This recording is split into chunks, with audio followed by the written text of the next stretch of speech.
Hey, good morning, good to see you. Tell you what we're going to do, behavioral economics. Let's go part 2. One of the things that we discussed last time was things like, biases, etc., and the idea of bounded rationality, but there's more to behavioral economics than just that. Today, we're going to introduce you to something called nudge theory. Nudge theory it's kind of what you'd expect. The word nudge, right, is suggesting that there's a way that you are able to maneuver or influence somebody else's behavior. You are nudging them to do a certain activity or a certain behavior that you want them to do. If you're a producer, it might be that you're wanting them to buy more products. Nudge. If you're a consumer, it might be that the government is wanting you to make a particularly well-informed healthcare related choice. Okay, so no smoking, right? Reduce drinking, don't speed in your car, right? All of those could be more socially based behavioral modifications that a government might want to use nudge theory for. It can be very simple and straightforward, as simple as placing a sticker, right, encouraging you to throw your rubbish into the rubbish bin, right? And the sticker might be a basketball hoop. Do you get the points? Right? The idea being that it encourages people to pick up the litter and put it in the hoop. This comes to the next part of it, which is choice architecture. It isn't talking about how cool and fancy all the buildings are around you.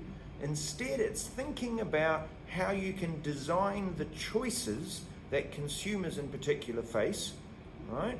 Or we face, so that you're able to nudge them again in a particular way. And it's using a little bit more psychology than you'd probably expect.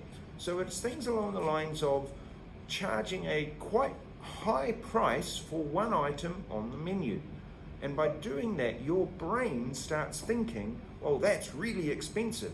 So the second most expensive one doesn't seem as expensive, and so you're more likely to pay for that, right? Businesses that do that quite often would be restaurants, but you can also imagine an airline with the different levels of pricing dependent on how expensive you're prepared to pay for the seats, okay? So first class, whoosh, really expensive. Business class, not as expensive, therefore maybe that looks more appealing. Okay, so designing the choices, arranging the products in a particular way, marketing them in a particular way, so that you're actually encouraging their decision along the way you want it to be. Now, there are lots of nudges in real life. These are people, government decisions, producer decisions, where they're going to impact, give you a bit of a nudge to encourage you to behave in a certain way.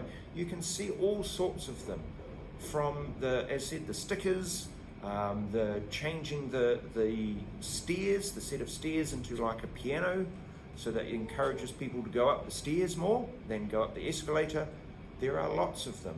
The little stickers that we have now are reminding us about social distancing, or stickers that remind us about wearing masks. But it can be more than that. It can be nudges like songs, like the TikTok sort of movement, encouraging you again to wash your hands or wear your masks. They are behaviorally based nudges. So it might be the producer who puts little carrot stickers on the ground in the supermarket in order to encourage you to go through the maze of the supermarket, which is another behavioral economics idea. Encourage you to go through the maze of the supermarket straight to the produce department. And what they see is they actually see an increase in consumption of the fruits and vegetables, and the sales of the fruits and vegetables, because just of putting the stickers on the ground. So these sorts of approaches really do work, and they're quite exciting. But nowadays, we live in a digital world, so we need digital nudging. All right, so it might be, as said here, might be that there are badges you can earn for completing certain activities. So my watch tells me you've done this many steps, or you've completed this particular length of time standing, and you win a badge. Woo, exciting, right? And in a video game, right, the controller which vibrates when you shoot a gun, or number of points that you've earned appears on the screen, right? The coins that you earn, the badges that you get for achieving particular levels. They're all about reinforcing the behavior that they want you to do. It might be something as simple as a progress bar, okay? How far along you are in that particular challenge, that particular task. Because most people, our cognitive processes will allow us to continue to do an activity because we can see the progress bar. Oh yeah, look, we're there. Oh no, we're right. We will keep doing the activity because we're expecting it to finish. Right? We don't like the idea. It causes us stress, right? When we see that progress bar hasn't reached the conclusion. It does lead us very nicely back into the thought of our biases, our cognitive limitations, right? Things that are going to impact on our brain, right? That cause us to naturally think, well, the very first thing I see, that's the thing that must be the most important. Therefore, producers, consumers, other friends of yours, right? How you phrase things to influence behavior, the government will put an order of when they release the information. Very first piece of information, that's going to be the first thing that you will remember. So that will be the most important. Even just somebody appearing in a white coat, they appear to be an expert. So you will always defer to an expert. Okay, this has an impact on your decision making. Or it might be the status quo idea, where your friends, right, have told you all of this. So therefore, yeah, that must be true. The sort of bandwagon effect.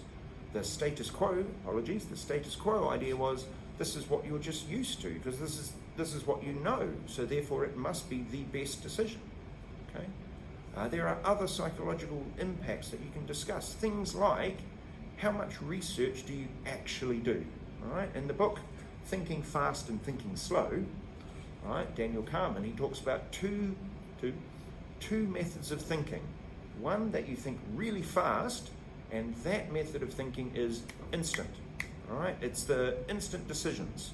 I'm going to buy this chocolate bar. I'm going to go to this place. I'm going to watch this movie. Not a lot of research potentially done in that. The other thought process is the longer term thought process, where you put in a lot of research, you think about it, you discuss it, So those two processes can clash. And part of this is about knowing how to move people from a research-based decision to a instant-based decision. I'm going to get that. No, I'm not going to do the research. I'm just going to buy it. All right.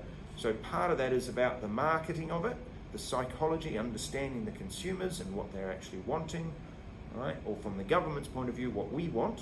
Okay. And that links very nicely back to us as people and who we really are. We are the people who have what's called bounded rationality. All right. We are limited in our rationality. We have our biases that we can take into account, but also we're only rational to a certain point. Okay?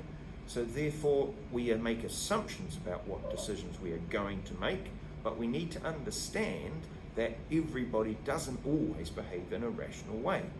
Similarly, everybody doesn't always behave selfishly. So therefore the decisions that they're going to make could be quite different. And you might need different nudges dependent on, or different choices in the choice architecture, depending on what behaviors you're wanting to achieve. Okay? That's where we're kind of going with this. We're wanting you to think about the impact on the producer, the consumer, the government, how they could use this, and how it potentially impacts, because we don't have perfect information, right, because of all of this. So how does it then impact on those theories that we've established, the law of demand, right, us as utility maximizers?